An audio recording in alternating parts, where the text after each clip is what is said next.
आपण बघणार आहोत। या ज्योतिर्लिंगाचा इतिहास असा आहे, या ठिकाणी जवळजवळ 300 वर्षापूर्वी पाताळगंगेच्या 852 पायऱ्या आणि त्याचे घाट या ठिकाणी राजमाता पुण्यश्लोक अहिल्यादेवी होळकरांनी बांधलेला आहे। या ठिकाणीच कधी काळी चंद्रगुप्त नावाच्या राजाची राजधानी होती आणि आता या मल्लिकार्जुनाचा आपल्याला इतिहास बघायचा आहे। अभिषेक चंद्र त्यामध्ये एकदा अर्जुन अरण्यामध्ये शिकारीसाठी हिंडत होता आणि अर्जुनाला एक रानडुकर दिसलं।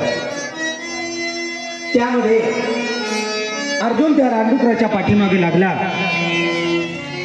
आणि अर्जुनाने त्या रानडुकराला बाण मारला। तेवढ्यामध्ये भगवान शंकर देखील त्या ठिकाणी वास्तव्य करत असल्यामुळे भगवान शंकरानेही त्या रानडुकराला